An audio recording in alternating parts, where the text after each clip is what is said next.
Hey everybody, welcome back to the channel. Welcome back to the Monday SITREP. I'm your host, CB Harris. Welcome back to all of you diplomats of defense and ambassadors of arms. So, what am I meaning when I say that? When I say a diplomat of defense or ambassador of arms?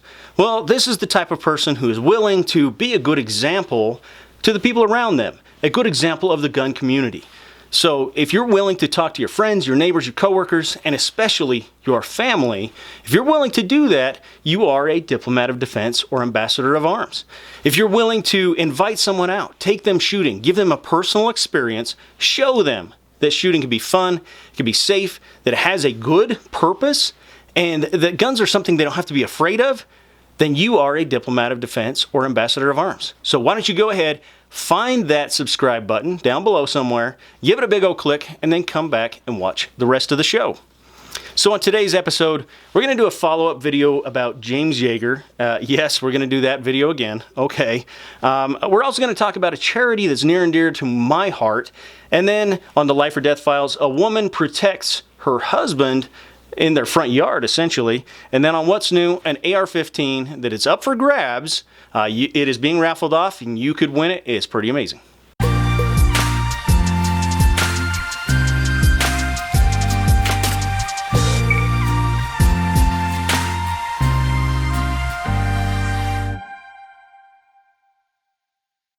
Let's talk about James Yeager. Yes, I know we're going to talk about this again. I'm going to get beat up again, and it's okay. There are people who are going to leave the hate comments just based on the description of this video, the title. They're going to say, James Yeager, oh, he must be a hater, and they're going to leave those comments. It's okay.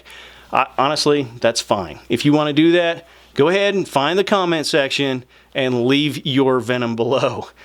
All right. So a few weeks ago, I did a video about James Yeager and the incident in Sacramento, California. I'm going to put a link to that video right up here so you guys can check that out. Now, if you guys are unaware, I'm just going to, real quickly, Tactical Response had a negligent discharge by one of their instructors while teaching a class in Sacramento, California. It was not James Yeager that had the discharge, the negligent discharge. It was one of his instructors. So, I want to, I guess, address some of the comments that I got. Now, the comments that I got that were, I hate you, you suck, I'm not even going to address those. If that's the way you feel, okay, that's fine. I got comments that it didn't happen. How can you even put this out? It didn't happen, so just stop it. Okay, well, it did happen.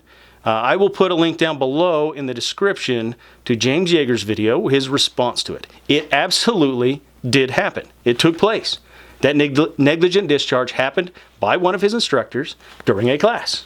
Let's see, some of the other comments that I got.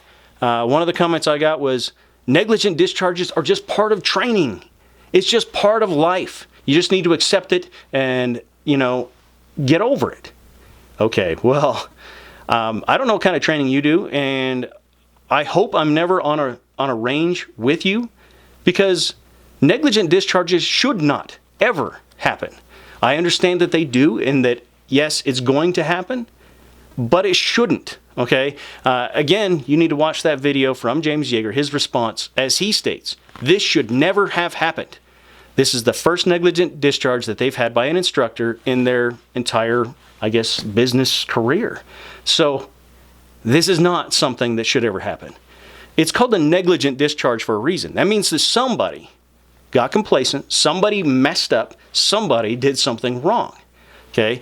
It is not an accident. It is definitely not, okay? Somebody could have prevented it, and they did something wrong, and this happened. So, for somebody to say that is completely just out of left field, if you ask me, because I understand it happens, and if it happens to you, I'm not saying that you should give up firearms forever. I'm saying you need to step back, reevaluate what went wrong, redo some training, and make sure it never happens again. That's what you need to do. So, anyway, guys, let's see. Some of the other comments I got. I got a comment that I needed to have a little bit more journalistic integrity. I should have contacted both parties, got their stories, and you're absolutely right. You're absolutely right. I should have done that. I am not a journalist. Honestly, that isn't even something that I thought about. But you're right, I should have done that. Maybe it's laziness on my part, I don't know. But thank you for letting me know where I messed up there a little bit. I don't mind if somebody leaves some constructive criticism about me, the channel, the lighting. I've had somebody do that recently, and I appreciate it. I truly do, because all it can do is make this channel better. So I appreciate that as well. So now is your opportunity to throw around the hate again. Go ahead, leave your comments down below, whatever they may be. It's fine. I'll get over it. And let's now let's move on. Let's see. The EOD Warrior Foundation is a great cause. It's coming up soon. The memorial happens the first weekend in May, and it is something that is very near and dear to my heart. I have lost a lot of friends in the line of duty, and I have even more friends who are injured in the line of duty, and this is something that really helps a lot of people out. If you guys were around last year, you know that I made a holster for the EOD Memorial. They have an auction, and all the proceeds from the auction go to the EOD Warrior Foundation, as well as the Memorial Foundation. It's all actually one charity. It's all run by the EOD Warrior Foundation. So I'm going to be doing that again this year, but I want your help. Okay, so this is going to be an audience participation, so I'm going to put a poll right up here. So there's going to be 4 choices, and what we have here, this is all the Cryptek stuff. We have the Yeti and the Typhon, and okay, it's white and dark gray, okay? The number 1 choice here on your left is going to be the top choice, and then so forth. So check it out. Let me know which one you guys think is the best choice, and there's actually going to be a trim color. It's a crimson red, similar to what the borders are there. So there will be an added color, but it's going to be on the same on whichever choice is selected.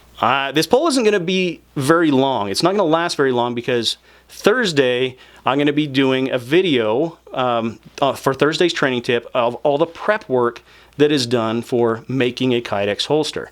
So it's going to be by then I'm going to need that results. So I'm asking you, please, if you watch this video, please vote in the poll. Let me know which color combination you think looks the best, and that's what we're going to make. All right, so next on the Life or Death Files, a woman protects her husband in their driveway.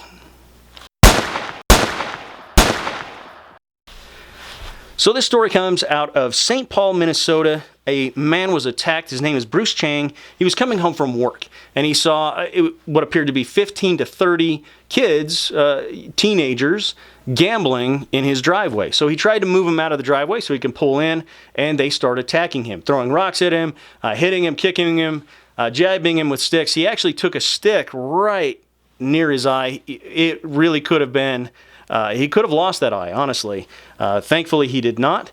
He is a concealed carry permit holder. However, his work doesn't allow him to have a firearm at work. So he doesn't carry during the day, so he didn't have it with him when he was returning home from work. So it was an unfortunate, just kind of happened that way. But thankfully, his wife also has a carry permit, and she came out of the house with her firearm, basically scared everybody away, and they took off, and she was able to get him medical attention. So I think this really highlights something that, that I've been thinking for a while.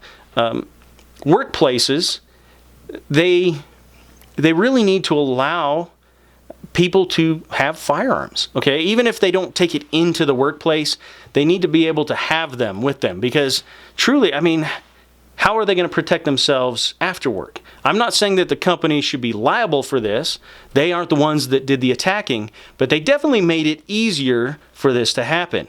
And I find it weird that, this is the one constitutional right that we have that nobody seems to care about. That, oh, well, we don't want you to have that right.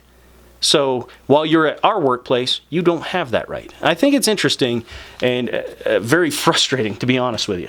So thankfully this turned out well. Hopefully they will be able to find the perpetrators. They did get a picture of a vehicle that was fleeing the scene, so hopefully this will lead to some arrests very soon. So next on What's New, an AR-15. Yes, I know AR-15s are not new, but you could win this one, so be sure to check it out. So, what's new? All right, so earlier in this episode, we talked about the EOD Warrior Foundation. And this is a medically retired EOD tech from the Navy, Andrew Botrell. He was injured in action in October of 2011 while he was assigned to SEAL Team 10 in Afghanistan. He actually lost both of his legs and his left arm. He actually made this AR-15. I'm going to put it up on the screen so you guys can check it out. It's pretty nice, let me tell you. He received a lot of assistance from the EOD Warrior Foundation and really wanted to give back to that great cause.